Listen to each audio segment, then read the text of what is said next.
예, 오늘은 계속해서 이제 팔복 비아리튜드의 7번째 시간입니다. 지난주 말씀을 우리가 잠깐 돌이켜 보면 긍휼히 여기는 사람이 복이 있다라는 말씀이었죠. 그래서 긍휼을 나타내는 단어 라함이 무슨 뜻이었는지 혹시 기억이 나십니까? 되게 감동적인 단어였는데 어머니의 자궁과 같다 그랬죠. 그래서 긍휼을 가지는다는 것의 의미가 어떤 것인가를 우리가 잘 새겨볼 수 있는 단어가 됩니다.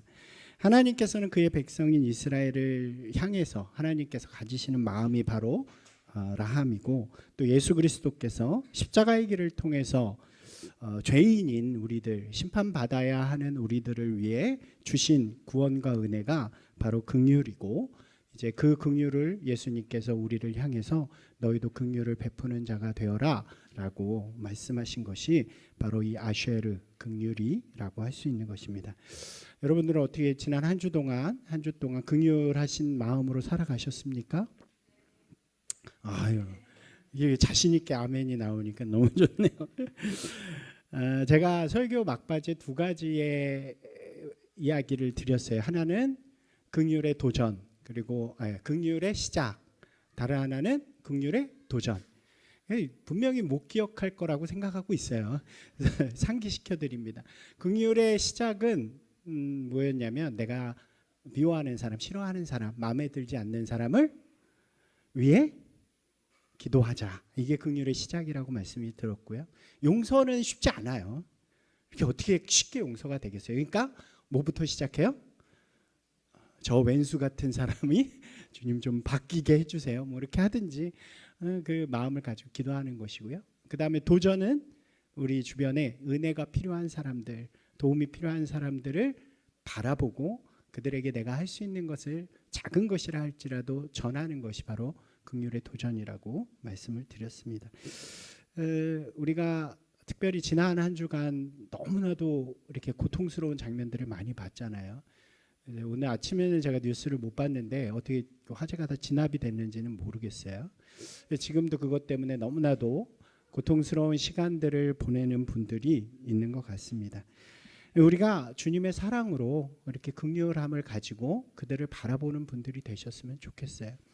그래서 저희가 1년에 한 두세 번 사랑 나눔을 하죠. 그래서 특별히 부활절에는 사랑 나눔을 하는데, 여러분들이 동의하신다면 이번 사랑 나눔은 좀 그 화재로 인해 고통받는 분들에게 드리면 좀 어떨까 하는 생각을 가지고 있습니다.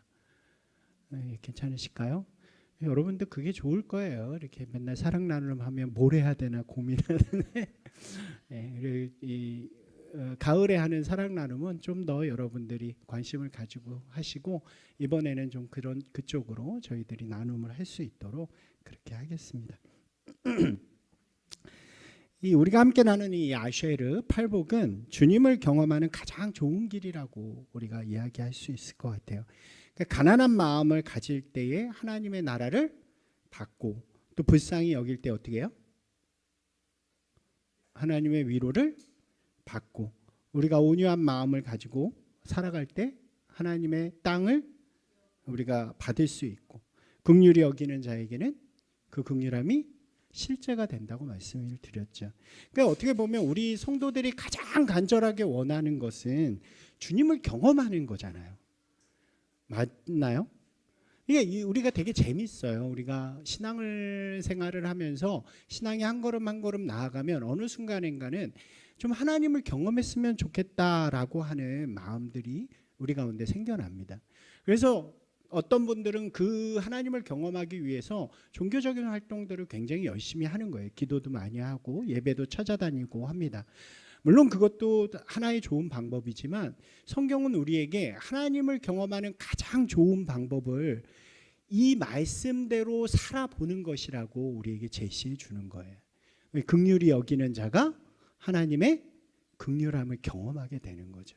예수 그리스도께서 나를 위해 십자가에 달려 돌아가심이 그 용서가 얼마나 크고 깊고 아름다운지를 우리가 깨달으려면, 우리가 용서할 수 없는 사람을 정말 뼈를 깎는 마음으로 고통스러운 마음으로 용서해 볼 때 예수 그리스도의 십자가의 아픔이 우리 가운데 진정으로 체험이 되어지는 거죠. 예수님께서 주시는 위로함을 우리가 마음껏 누리길 원한다면 정말 아파하고 힘들어하는 이들을 찾아가서 손을 잡아주고 위로할 때 우리가 그 마음을 얻을 수 있다는 것입니다. 그것이 바로 우리가 이 팔복을 바라보는 관점이고요. 또 그를 통해서 우리의 삶에 놀라운 역사들이 일어나기를 기대하는 것입니다. 여러분에게 이 시간을 통해서 하나님을 경험하고 예수 그리스도를 더 깊이 알아가는 놀라운 일들이 일어나시기를 주님의 이름으로 축원합니다. 오늘 우리가 나눌 6번째 아쉐르는요, 이 이야기를 가장 잘 보여주는 이야기예요. 6번째 아쉐르 한번 같이 볼까요? 마음이 깨끗한 사람은 복이 있다. 그들이 하나님을 볼 것이다. 이 말씀이요, 방금 이야기한 하나님을 경험하는 것, 이 하나님을 본다는 의미가 바로 그런 의미인데, 하나님을 경험하는 이야기를 깊은 신학적인 사유 속에서 녹여낸 말씀입니다. 그러니까 여러분들이 오늘 이 말씀을 좀 잘 이해하셨으면 좋겠어요. 여러분, 우리가 흔히 깨끗하다라는 표현을 어떻게 쓰나요? 더러워진 것을 치우는 거죠. 그래서 오염되지 않은 상태를 우리가 깨끗하다라고 표현을 합니다. 그러니까 마음이 깨끗하다라고 하는 것은 우리가 어떻게 이해해 볼 수 있어요? 우리 마음 안에 있는 더러운 것들을 이렇게 다 치워서 깨끗함을 유지하는 게 마음이 깨끗하다라고 생각을 할 수 있겠죠. 다르게 말하면 우리 마음속에 나쁜 생각이나 감정들을 버리고 좋은 것으로 채워가는 것이 바로 마음이 깨끗하다, 이렇게 이해할 수 있을 것입니다. 그러니까 이 마음과 비교되는 것이 뭐예요? 바깥이죠. 바깥. 우리의 바깥으로 드러나는 행위를 이야기할 수 있습니다. 그러니까 마음이 깨끗하다는 것은 겉으로 보기에만 깨끗한 척 하지 말고 그 마음 안에 있는 생각과 의도조차도 좀 죄악되지 않도록 그렇게 하라는 의미로 우리가 이해해 볼 수 있습니다. 그래서 이렇게도 표현할 수 있을 것 같아요. 겉과 속이 다르지 않다. 어디서 많이 들어본 말씀이죠. 예수님께서 바리새인들을 향해서 항상 지적하신 말씀이 바로 겉과 속이 다르다는 거였잖아요.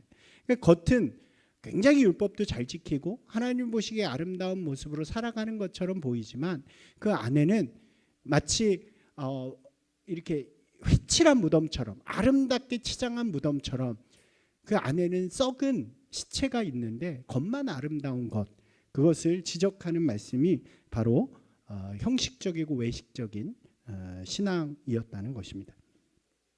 이 마음이 더러운 사람들이라고 표현할 수 있을 것 같아요. 이 겉과 속이 모두 하나님 보시기에 거룩하고 선한 사람이 복이 있고 그들이 하나님을 경험하는 사람들이 됩니다 라고 우리가 1차적으로 좀 이해해 보시면 좋을 것 같습니다. 여러분들이 그런 분들이 되셨으면 좋겠어요. 우리가 이제 교회를 다니기 때문에 또 교회나 사람들 앞에서는 이렇게 겉으로 되게 잘 꾸미잖아요. 저도 잘하거든요. 그런 거. 나쁜 말도 안 하고. 속은 욕하고 있어도 이제 차 안에서 혼자 가다가 왜 차가 옆에서 막 험한 운전하면 속 막 차 안에서 욕하다가 이렇게 보면 이렇게 저 선생님 이제 그렇게 하기도 하는데 가능하면 우리의 안에 있는 우리의 의도조차도 선한 방향으로 가면 더 좋다고 할 수 있겠죠. 이것이 깨끗함, 마음의 깨끗함을 이야기하는 1차적인 의미입니다. 그런데 성경은 우리가 계속 보는 것처럼 그 1차적인 의미보다는 우리에게 좀 더 깊은 신학적인 의도를 우리에게 이야기해 주는 것입니다. 이것을 우리가 잘 이해해 보기 위해서는요, 두 가지 단어를 우리가 조금 이해하는 게 중요합니다. 하나는 의심이라는 단어고요. 다른 하나는 진리라는 단어입니다. 한번 해보시겠어요? 의심, 진리. 먼저 의심이라는 단어를 우리가 먼저 보려고 하는데, 이 의심이라고 번역된, 구약에서 번역된 이 단어는 사페크라는 단어입니다. 사페크. 한번 해보세요. 어차피 못 외우지만 그래도 한 번쯤은 사페크. 이거는 어떤 뜻이냐면 불확실성을 의미해요. 그러니까 불확실한 거예요. 어떤 것에 대해서 분명한 게 아니라 불확실하기 때문에 늘 불안하고 혼돈스럽고 또 마치 안개가 낀, 그래서 뿌연 길을 가는 것과 같은 그런 모습을 사페크, 의심이라고 표현합니다. 여러분 그런 경험 있으신가요? 어떤 길을 가는데 도대체가 이 길이 맞나? 아주 오래전에 가본 길을 다시 갈 때 도대체 이 길이 맞나? 라고 하는 불확실성이 우리 가운데 있으면 좀 늘 불안한 마음으로 그 길을 가게 되잖아요. 그래서 그것을 표현하는 단어가 바로 이 사페크라는 단어입니다. 이 구약의 이 단어를 이제 신약에서도 쓰는데 헬라어로, 이것은 더 분명하게 이 의심이라는 단어가 무엇을 의미하는지 우리에게 소개를 해주게 됩니다. 이게 무슨 말이냐면 헬라어로는 디아크리노라고 해요. 이것도 한번 읽어보시겠어요? 디아크리노. 디아크리노 무슨 뜻이냐면 두 마음을 가졌다는 뜻이에요. 다르게 말하면 두 곳을 바라본다. 두 마음이 우리 가운데 있을 때 그것을 의심이라고 부르고, 또 우리 지금 영상이 갑자기 끊겼네요. 소리는 나오는데 영상이, 우선 지금은 그냥 영상을 소리로만 들으시면 죄송합니다. 디아크리노라는 것이 두 마음, 두 곳을 바라본다라고 하는 그런 의미를 지녔다고 말씀을 드렸습니다. 이 말이 어디에 등장하냐면 마태복음 14장에 베드로의 이야기 속에서 등장하는 말이에요. 이 이야기를 잠시 해드리면, 이때는 제자들이 예수님과 헤어져서 제자들끼리만 호수를 건너는 그런 상황에 처하게 된 시간입니다. 괜찮으시면 잠깐만 요 저걸 껐다 켜볼게요. 그래서 지금 한 6분 정도가 보고 계셔서 죄송합니다.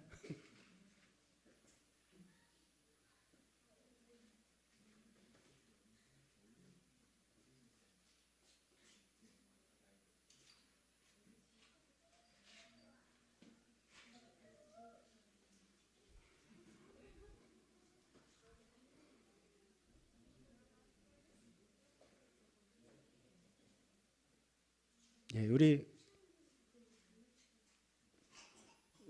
잠시만 저기 초이가 나와서 반주자님 잠깐 나오셔서 우리 찬양 잠깐 하나만 하시는 동안 제가 약간 수리를 보도록 하겠습니다. 우리 선하신 목자 다시 한번 찬양하실까요?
할렐루야, 고쳤습니다.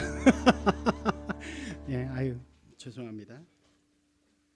우리 다시 이어서 말씀드리도록 하겠습니다. 마태복음 14장에 등장하는 이야기는 무리를 걷는 베드로의 이야기예요. 우리에게 좀 잘 알려진 이야기죠. 예수님의 제자들이 예수님과 헤어져서 이제 갈릴리 호수, 우리가 바다라고 부르는, 왜 바다라고 부르냐면 갈릴리 호수가 워낙 커서 그 당시에는 그 정도 크면 뭐라고 불러요? 바다라고 부르는 거예요. 그래서 그곳을 지나가게 되는 상황에 밤이었는데 큰 풍랑을 만나게 됩니다. 왜 두려워하는 거죠. 두려워하는 마음 속에 벌벌 떨고 있는데 저쪽에서 한 실루엣이 막 물 위를 건너오는 거예요. 여러분 말이 우리가 성경이니까 그렇지 그 상황이면 얼마나 무섭겠어요. 물 위를 실루엣이 이렇게 걸어오는데 그 옛날에 왜 그 여고 뭐죠? 거기서 빰빰빰빰 이런 거 있잖아요. 그런 거 정도의 무서움이 있을 것 같습니다. 근데 사람들이 막 무서워하니까 예수님께서 나다라고 말씀하세요. 베드로가 예수님이십니까? 그러면서 놀라면서 뭐라고 이야기하냐면 29절 말씀입니다. 한번 읽어보겠습니다. 베드로가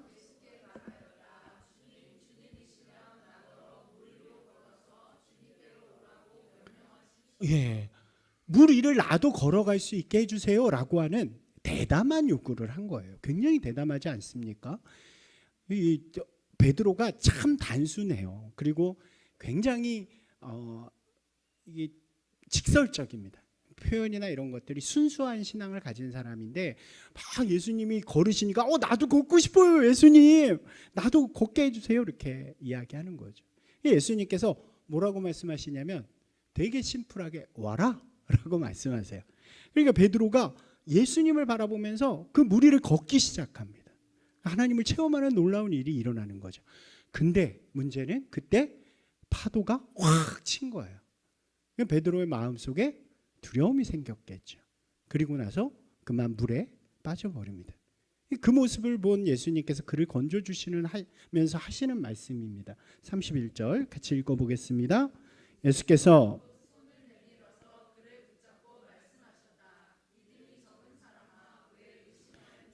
예수님께서 베드로를 물에서 건지시면서 하신 말씀이 뭐예요? 왜 의심하느냐? 여기에 쓰인 단어가 바로 디아크리노예요. 그러니까 이 의심은 이런 거예요. 너 나를 못 믿어? 이런 의미가 아닌 거죠. 너 나 믿어 안 믿어?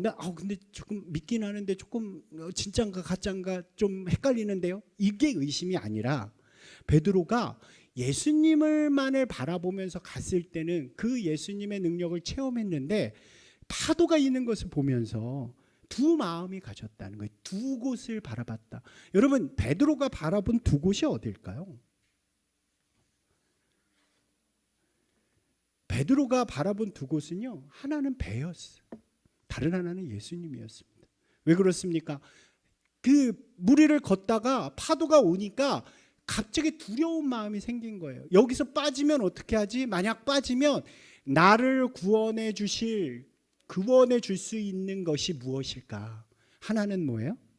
예수님이고 다른 하나는 배였던 거예요. 왜 배일까요? 베드로는 어부였잖아요. 배를 잘 타는 사람입니다. 이런 풍랑도 많이 만나봤어요. 그렇기 때문에 이런 풍랑 속에서 나를 지킬 수 있는 것은 뭐였어요? 늘 배웠던 거예요. 자신의 경험과 자신의 익숙함 속에서 그것을 붙드는 삶, 그리고 눈을 돌려서 이제 나를 지키시고 나를 인도하실 분이 예수님이라고 생각하는 그 삶. 베드로는 예수님을 바라봤지만 동시에 뭐를 바라봐요? 배를 바라봤기 때문에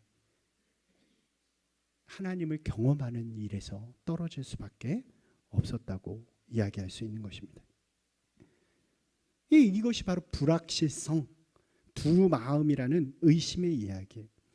되게 재미있는 표현이 우리가 오늘 읽은 야고보서에 등장합니다.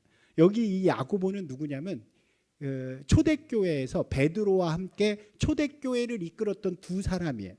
그러니까 이 야고보는 베드로한테 아마 이 이야기를 좀 들었을 것 같아요. 그래서 그랬는지 자기 야고보서에 똑같은 말을 담아 놓습니다. 한번 같이 읽어보겠습니다. 오직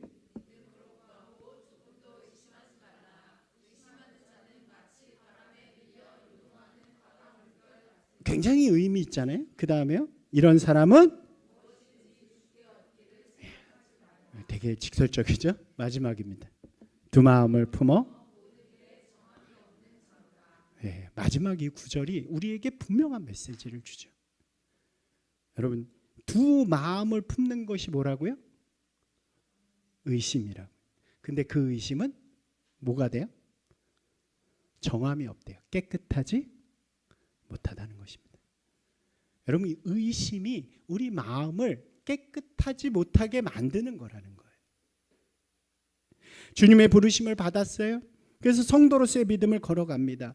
이 길에 대한 확신을 가지고 가지 못하는 것. 그래서 갈림길이 나타날 때마다 눈을 항상 돌리는 거예요. 옆에 익숙한 길이 나타날 때마다, 또 선택의 길이 나타날 때마다 항상 우리의 마음과 우리의 시선이 두 곳을 바라보면서 저쪽이 낫지 않을까? 이 길을 끝까지 가는 것과 저 길과 어느 것이 나에게도 유익이 될까? 어느 것이 나를 더 안전하게 해주고 어느 것이 나를 더 행복하게 할까? 그 두 시선을 버리지 못하는 마음, 그것을 성경은 의심이라고 표현하는 것이고, 그 의심은 우리의 마음을 더럽게 만든다는 것입니다. 이것이 성경에서 이야기하는 마음이 깨끗하지 못하다는 의미예요. 여러분, 그러면 마음이 깨끗해지기 위해서는 어떻게 해야 될까요? 다른 시선을 버리고 오직 한 시선만을 가지고 이 길을 걸어가야 하나님께서 우리를 바라봐 주시고 우리가 하나님을 경험할 수 있다는 거예요. 그러려면 우리 마음이 어떻게 돼야 돼요? 깨끗해져야죠. 우리 마음 가운데 있는 두 시선을 버리고 다른 것을 바라보는 불확실성을 버리고 오직 한 길을 바라볼 때 우리의 마음은 깨끗해질 수 있다고 이야기를 합니다. 그 마음을 깨끗하게 해주는 것을 성경이 뭐라고 이야기하냐면 진리라고 표현하는 거예요. 여러분, 진리를, 의심은 뭐라고요? 불확실성입니다. 두 개로 나뉜 마음이에요. 이 진리는 이게 되게 재밌는 말인데 에메트라고 해요. 에메트 한번 해보시겠어요? 에메트? 이 단어가 정말 재밌습니다. 왜 재밌냐면 이제 이게 그 히브리어 단어거든요. 근데 이 히브리어도 알파벳이 있습니다. 우리가 A, B, C, D 이렇게 있잖아요. 헬라어도 있어요. 알파, 베타, 이게 헬라어의 알파벳입니다. 히브리어도 알파벳이 있어요. 근데 이 이렇게 세 글자로 된 이 에메트를 보면 아시죠? 히브리어는 이쪽에서 이쪽으로 읽습니다. 우리랑 반대로. 요 단어 있잖아요. 요 단어. 요 첫 번째 있는 단어가 알레프라는 글자예요. 근데 이게 히브리 알파벳의 A와 같습니다. 가장 앞에 있어요. 그럼 힌트가 됐겠죠? 맨 마지막에 있는 게 이게 타우라고 하는데 이건 어디 있을까요? 맨 마지막에 있어요. 그리고 이 중간에 있는 맴이라는 단어가 중간에 있는데 이게 뭐를 의미하냐면 하나님의 언약을 의미해요. 언약. 그러니까 이 말이 뭐냐면 처음부터 끝까지 하나님의 언약은 변하지 않습니다. 변하지 않는 것을 표현하는 단어가 이 에메트라는 단어가 됩니다. 처음부터 끝까지를 예수님께서 그래서 요한계시록에는 헬라어로 다르게 표현하잖아요. 혹시 아세요? 알파와 오메가 똑같은 표현입니다. 처음부터 끝까지 변함없는 주님의 속성을 이야기하는 게 이 에메트, 진리라는 거예요. 늘 변하고 확정되지 못하고 불안하고 혼란한 의심의 자리예요. 그 자리에 처음부터 끝까지 한결같이 변하지 않는 진리가 찾아와야 그 흔들리고 혼돈스럽고 암흑과 같은 그 자리에서 벗어나서 한 길 진리를 바라보는, 그래서 깨끗한 마음을 가진 사람들이 있을 수 있다, 될 수 있다는 것을 우리에게 성경은 이야기해 주는 것입니다. 여러분, 이것을 가장 잘 보여주는 이야기가요, 창조의 이야기예요. 창세기 1장 2절은요 이렇게 이야기합니다. 한번 같이 읽어보겠습니다. 땅이 혼돈하고 공허하며 어둠이 깊음 위에 있고 하나님의 영은 물 위에 움직이고 계셨다. 여러분, 하나님이 세상을 창조하실 때요 그 창조의 자리에 뭐가 있어요? 혼돈과 공허와 어둠이 가득해요. 이게 무슨 자리라고요? 의심의 자리, 불확실한 자리. 그런데 그 불확실한 자리가 이게 제거돼야 하나님의 나라가 시작되는 거예요. 이게 창조의 의미잖아요. 그럼 그걸 제거할 때 뭐가 있어야 된다고요? 진리, 변하지 않는 굳건한 하나님의 약속이 그 자리에 임해야 의심의 자리가 물러나고 그곳에 하나님의 나라가 시작되는 것입니다. 그래서 3절은 이렇게 시작되는 거예요. 하나님이 말씀하시기를. 하나님의 말씀이 그 자리에 임할 때 의심이 사라지고 혼돈이 사라지고 암흑이 사라지고 어둠이 사라지고 빛이 시작되어진다고 이야기합니다. 이것이 진리예요. 진리의 빛은 그곳을 비추고 빛이 비출 때 어둠이 물러가는 역사가 일어나게 되는 것입니다. 이것을 성경이 깨끗함, 정결함, 마음이 깨끗한 사람이라고 우리에게 이야기하는 거예요. 하나님의 역사가 여기서 시작해요. 여러분 구약에서 보면요, 세상이 다시 의심으로 가득해졌을 때 하나님께서는 진리의 말씀으로 하나님의 역사를 다시 시작하십니다. 그게 시내산 언약이었어요. 앞을 예측할 수 없는 어떠한 소망도 두지 못하는 애굽의 종으로 살아가는 그들이 살아가는 자리가 뭐라고요? 반복하는 거예요. 의심의 자리. 확신할 수 없어요. 자신의 미래가 어떻게 될지 몰라요. 늘 종으로서 살아가는 불안감과 혼돈만이 가득한 그들 가운데 하나님이 말씀의 언약을, 진리의 언약을 주신 거예요. 그리고 그것을 붙잡는 이스라엘을 통해서 하나님의 나라가 시작이 되어지는 것입니다. 또다시 죄악으로 인해서 의심이 가득한 세상이 되었습니다. 이스라엘이 죄를 짓고 망했어요. 그래서 온 세상 가운데 죄악밖에 안 남았어요. 의심으로 가득한 그 시간이 되었을 때 하나님께서는 온 인류를 위해 새 역사를 시작하십니다. 누구를 통해요? 예수님을 통해서. 요한복음에 이렇게 말씀하세요. 태초에 말씀이 있었다. 그 말씀은 하나님이셨다. 그 말씀은 생명은 주는 빛이었다. 그리고 그 말씀이 드디어 육신을 입고 이 땅에 오셨다. 그것이 누구예요? 예수 그리스도이십니다. 예수 그리스도가 육신의 옷을 입고 진리의 빛으로 이 땅에 오셨어요. 그러니까 의심의 자리들이 사라지기 시작했다는 것입니다. 그리고 하나님의 나라가 그곳에 임하는 거예요. 그래서 예수님께서 뭐라고 말씀하시냐? 내가 곧 길이다. 그리고 진리다. 그리고 생명이다. 너희가 진리를 알게 될 텐데 그 진리를 아는 순간 너희는 자유케 되리라. 이 자유함이 바로 깨끗함의 의미가 되어지는 것입니다. 우리 안에 있는 더러운 의심으로 가득한 의심의 자리로 변해버린 우리의 마음 가운데 진리이신 예수 그리스도가 들어올 때 그 의심이 사라지고 오직 예수 그리스도만을 바라보는 그 깨끗함이 우리 가운데 시작될 때 하나님의 역사가 우리 가운데 일어나기 시작한다는 거예요. 사랑하는 여러분, 이것이 우리의 더러운 마음을 깨끗하게 만드는 유일한 길이라고 성경은 이야기합니다. 진리를 마음에 품는 것, 진리이신 예수님을 바라보는 것, 그리고 진리의 말씀을 품고 순종하는 것이 바로 깨끗한 마음이라고 할 수 있는 거죠. 다시 처음으로 돌아가 볼게요. 깨끗한 마음, 우리가 일반적으로 말하는 게 뭐였다고요? 겉뿐만이 아니라 속도 깨끗해야 되는 거예요. 마음에 깨끗함이 있어야 돼요. 여러분 물어볼게요. 이게 쉬우세요? 쉬우세요? 겉으로 내가 여기 계신 분들은 격조 있는 분들이라 겉으로 볼 때 다른 데 가서 칭찬받는 분들이시죠? 자신 있게 대답하셔도 됩니다. 그런데 우리의 마음도 그러냐고요. 여러분 이거는 쉽지 않은 거죠. 우리 안에 겉으로 잘 포장된 모습이 존재하지만 우리 안의 모습은 더럽고 추한 마음들이 존재해요. 그래서 이걸 버리려고 노력해도 잘 안 되는 것입니다. 우리에게 깨끗하라는 것은요, 우리의 힘과 노력으로 우리가 가진 마음의 더러움을 자꾸 버려. 다 버려. 미워하지 마. 시기하지 마. 또 뭐 할까요? 별로 제가 더러운 마음을 안 가져가지고 남을 욕하지 마. 욕심 갖지 마. 이렇게 해가지고 계속 그거를 버리는 게 아니라고요. 그거 못해요. 그걸 어떻게 하냐고요. 그걸 하는 유일한 방법이 뭐라고요? 진리이신 예수 그리스도를 담는 거라고요.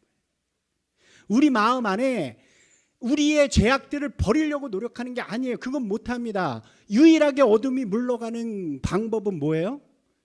빛이 비추는 거예요. 어느 날 집에서 자고 있는 전기가 나갔어요. 얼마나 무서워요. 어릴 때 전기 나가면. 그러면 어떻게 해야 돼요? 어둠이 너무 무서우니까 어둠 빨리 물러가게 해주세요. 여러분, 그렇게 해서는 어둠이 절대로 안 물러갑니다. 어떻게 해야 돼요? 초를 켜야죠. 여러분, 우리 안에 깨끗함이 회복되어지는 일은요, 우리가 죄를 자꾸 이기려고 죄를 자꾸 하는 게 아니라 우리 안에 하나님, 예수 그리스도, 진리의 말씀이신 예수 그리스도를 담아내는 일이 돼야 되는 거예요. 여러분, 여러분의 삶 가운데 예수 그리스도를 매일매일 담는 분들이 되시길 바랍니다. 여러분, 우리가 먼저 기억해야 될 게 있어요. 우리는 한 번에 깨끗해지지 않는다는 거예요. 한번 같이 읽어볼까요? 우리는 그러니까 하나님은 우리가 예수 그리스도를 믿는 순간 우리를 이렇게 말씀하세요. 너희는 이제 깨끗해. 할렐루야. 그래서 깨끗하다고 선언하세요. 근데 우리 실제는 어때요? 안 깨끗해요? 안 깨끗해요? 우리는 안 깨끗해요. 그럼 우리는 무엇입니까? 깨끗해져 가는 것이에요. 여러분, 베드로가요, 물에 빠졌어요. 그리고 예수님의 은혜를 체험합니다. 그리고 한 번에 그가 이제 다시는 배를 안 바라보는 사람이 됐을까요? 아니요. 그의 삶을 보면요, 계속 실수하고 넘어집니다. 계속 혼돈의 자리, 어둠의 자리들이 있었어요. 예수님이 나는 십자가에 갈 거다 그러니까 막 칼을 빼기까지 하면서 예수님, 저는 예수님을 따르겠습니다 했다가도 두려움과 어둠의 자리가 찾아왔을 때 어떻게 해요? 예수님을 부인하는 사람이 되잖아요. 똑같습니다. 우리라고 안 그런가요? 우리라고 안 그렇습니까? 매일 이 은혜를 받아도 깨끗해진 것 같아도 우리의 삶의 자리에서 또 넘어지고 쓰러지는 거예요. 그러나 여러분, 낭망하지 말고 낙심하지 말고 그 자리에 주저앉지 않아야 돼요. 왜요? 우리는 어떻게 되고 있으니까요? 깨끗하게 되고 있으니까요. 할렐루야. 여러분, 이것을 기억하셔야 됩니다. 우리는 여전히 혼란하고 부족하고 연약합니다. 그러나 주님께서 지속적으로 우리 가운데 주님의 은혜, 진리의 은혜를 부어주시기 때문에 우리는 오늘보다 내일이 좀 더 깨끗해지는 거예요. 내일보다 그 다음이 좀 더 깨끗해지고 어느 순간에 우리가 충분히 깨끗해졌을 때 하나님께서는 우리 가운데 하나님의 얼굴을 보게 만드신다는 것입니다. 그러니까요, 여러분, 오늘도 내일도 또 일어나시면 돼요. 여러분, 이스라엘의 모습을 보세요. 우리가 작년 한 해 동안 거의 민수기를 했잖아요. 시내산에서 언약을 받고 다 같이 막 너무 기뻐서 하나님을 찾았습니다. 그런데 그들이 깨끗해졌던가요? 아니에요. 떠나는 그 순간부터 그들은 불평하고 그들은 두 곳을 바라보는 자였습니다. 여러분, 이스라엘이 바라본 두 곳이 어디였어요? 하나는 하나님이 약속해 주신 가나안이었고 다른 하나는 애굽이었어요. 우리가 이 광야, 이 혼돈의 자리를 돌아다니면서 이 광야에서 정말로 하나님이 주신 약속의 땅으로 들어갈 수 있을까? 지금이라도 돌아가서 애굽에서 편하게 먹는 게 좋지 않을까? 여러분, 그런데요, 하나님이 그렇다고 해서 그를 포기하거나 그들을 버리지 않으세요. 그들을 계속 먹이십니다. 뭘로요? 배고프다고 투정하면 만나를 주시고, 목마르다고 불평하면 물을 주시고, 바다가 나타나면 가르시고, 덥다고 징징거리면 구름으로 그늘을 만드시고, 춥다고 앵앵거리면 불을 주시고, 적군이 나타나면 승리케 하셨어요. 그 수많은 시간들 동안 진리이신 하나님의 그 진리가 그들을 훈련시키시고 변화시켜 가십니다. 그리고 그들은 결국 마침내 가나안에서 하나님을 경험하게 되는 거예요. 여러분, 우리의 길이 그런 거예요. 마음이 깨끗하다는 거 우리는 자신하지 못합니다. 그러나 깨끗하시고 우리를 깨끗게 만드시는 예수 그리스도가 오늘 우리 가운데 매일처럼 담길 때 우리는 날마다 조금씩 깨끗해져 가는 것입니다. 한번 해볼까요? 나는 깨끗해져 가는 사람입니다. 여러분, 그러기 위해서는요, 예수 그리스도를 마음에 날마다 담아야 돼요. 예수 그리스도를 담고 예수 그리스도의 말씀을 담고 예수님의 은혜와 사랑을 담아야 합니다. 진리이신 예수님이 우리의 삶에 가득히 있어야 되는 거예요. 여러분 식사할 때 기도하시나요? 이렇게 그 교회에서만 하시고 잘 안 하는 분들도 계세요. 여러분 왜 우리가 식사 때 기도를 할까요? 여러분 우리의 그 자리에도 하나 예수 그리스도가 담겨 있는 거예요. 여러분 우리가 왜 감사할까요? 감사하는 이유도 마찬가지예요. 내 삶에 예수 그리스도가 함께 하심을 고백하는 거잖아요. 그래서 담는 거예요. 왜 기뻐해요? 오늘도 내가 가장 사랑하는 예수님이 나와 함께하고 있기 때문이라고 고백하기 때문에 기뻐하는 거예요. 회개를 왜 해요? 오늘 나의 실수와 나의 연약함을 주님께서 보시고 용서하시기 때문에 그게 날마다 우리의 삶에 담는 일이라고요.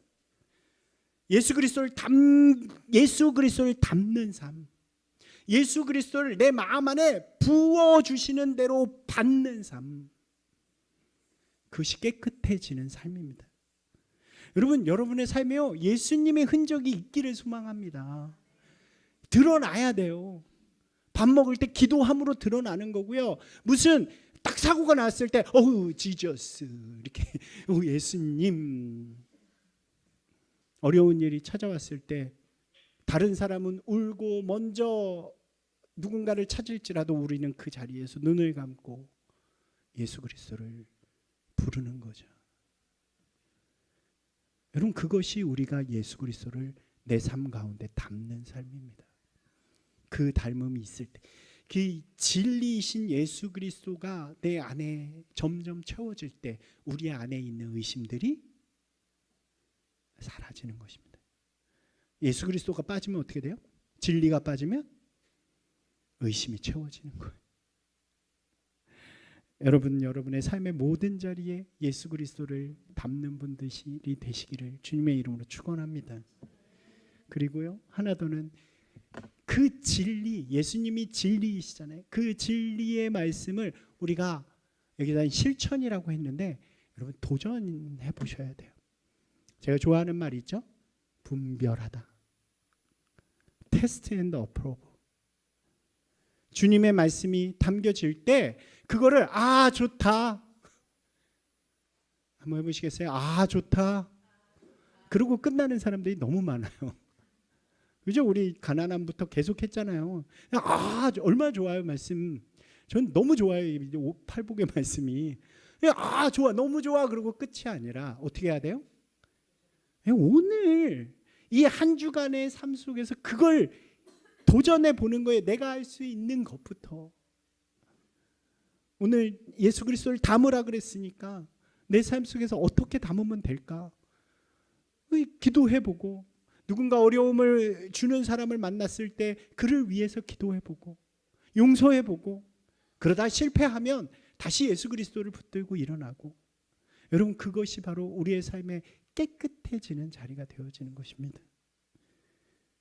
이 두 가지만 기억하세요. 어떻게 해요?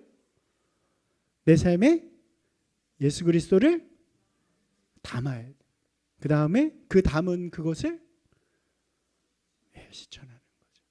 여러분 이번 한 주가 그런 한 주가 되기를 주님의 이름으로 부탁을 드립니다. 그러면 어떻대요? 그게 복이 돼요. 그게 복이 돼. 그러면 하나님을 볼 수 있대잖아요. 하나님을 경험할 수 있대. 얼마나 기쁨의 시간이 될지를 기대하면서 여러분 이렇게 살아가 보는 우리 모두가 되기를 주님의 이름으로 축원합니다. 기도하겠습니다.